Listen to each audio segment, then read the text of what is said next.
Nag-spray po tayo ng pangdamo tsaka panlanggam. Yung Lanate tsaka ano, Grass Hero. Naghalo ko yung pong Grass Hero para sa damo, yung Lanate para sa langgam.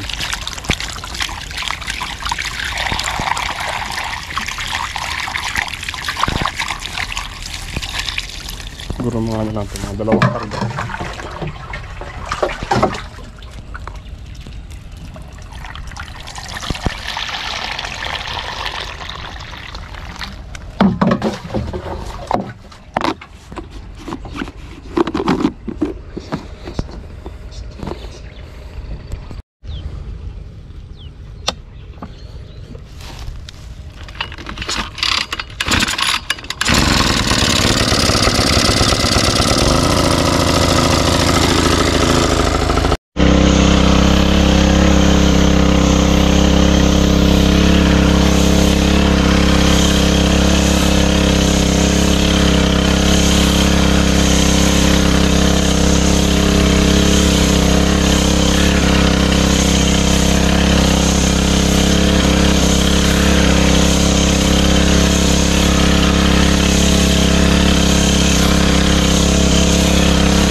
Tapos na po tayo mag-spray. Start tayo. May pitas ng papaya. Malulot na la? Ano man iba lang? Hindi mo na. Nakakaw. Kaya yun. Malaki ng bunga. Red Lady. Ating may gitmi itong karin. May mga ano siguro ito. 1 kilo isa. O mahigit.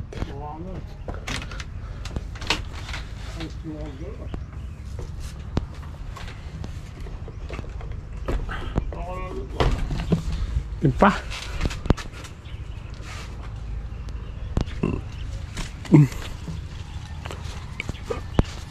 Ay, daay pala.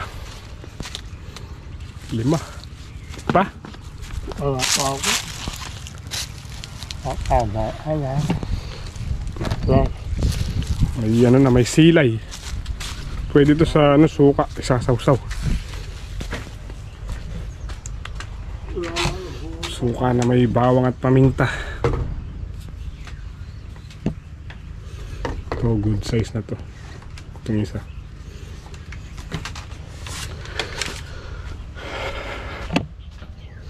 Sasahin muna po tayo.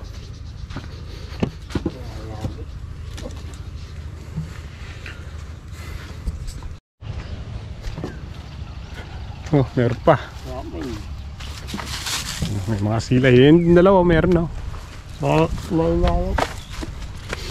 Pero ito ihinog na talaga to. 6 pala, 6.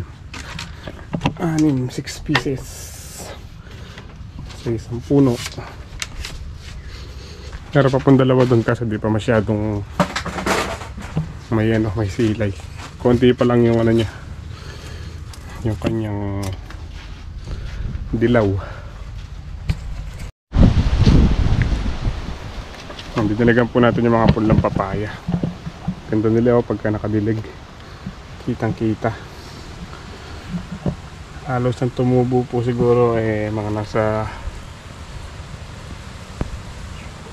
na 95% ang napatubo po natin sa mga papaya. Pero hindi pa po sila lahat lumalabas. Meron pang ibang lumalabas gaya nito. Ito pa.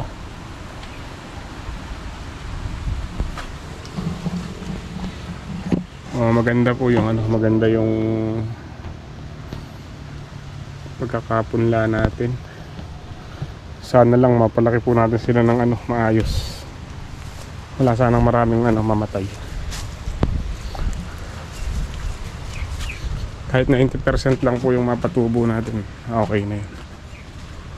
Yung maitanim natin.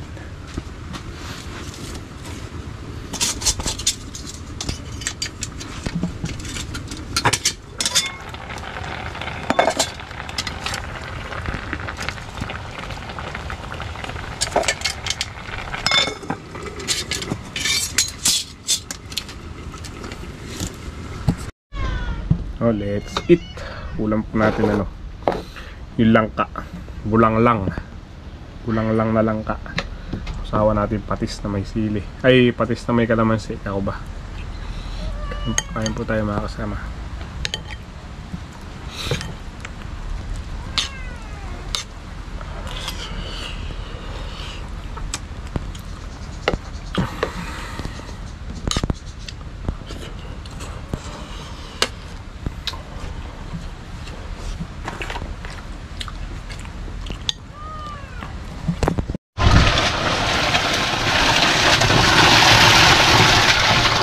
Nalagay po tayo ng tubig sa drum para mapatabaan ulit yung mga siling kalbusid.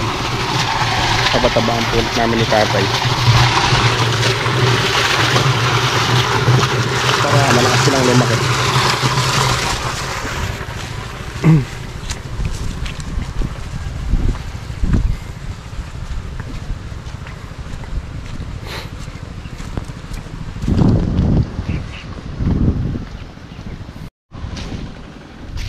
Ammonium pa rin po gagamitin natin, ammonium na pino. So nung una natin pagpapataba, tag-isang ano lang po, tag-isang lata lang ng sardinas na maliit, ng isang timbang tubig. Ngayon gagawin po natin dalawang lata ng sardinas na maliit sa isang timbang tubig.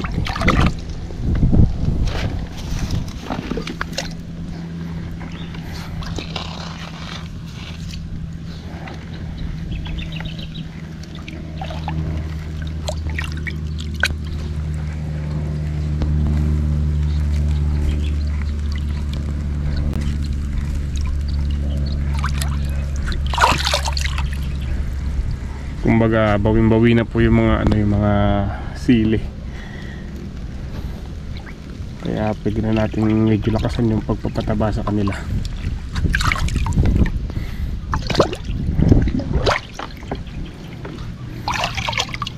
Tapos sa pagdidilig ganun din po, isang ano lang din, isang lata. Pataba lang po yung dinagdag natin, pero sa pagdidilig ganun pa rin, tag isang lata pa rin kada isang puno.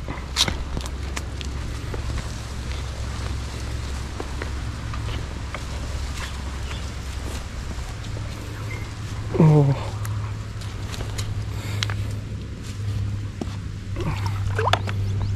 Pwede nang maglagay sa tinola.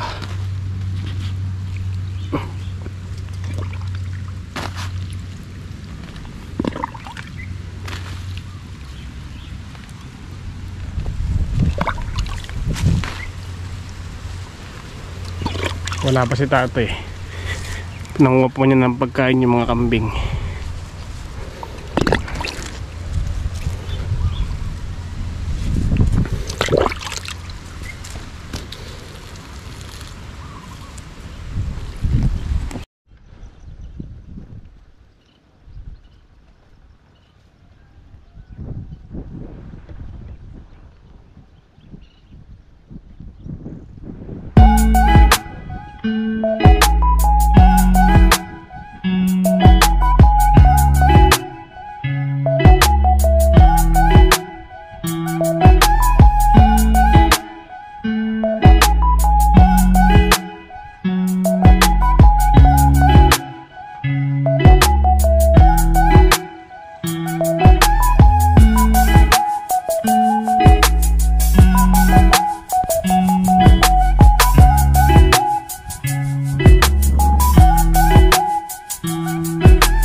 Tapos na po kami ni tatay magpataba. Bukas ko na lang ng umaga i-sprayin. Baka mapatubigan din po siguro bukas. Nilipat na naman si tatay ng papayo. Yung mga napupulot niyang mga ano doon, mga tumubong papaya, nililipat niya. Tamis po kasi yung bunga rin nun eh. Pag-init mo na ng tubig para kapag kapi.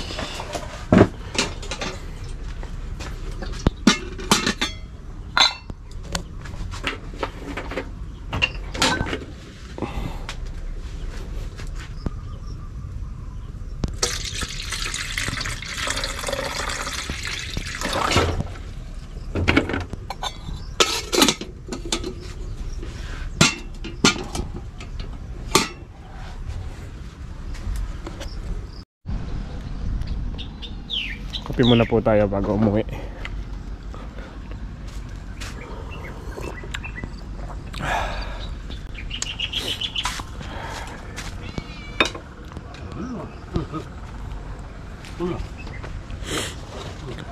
Tatay nagpapakain ng pusa.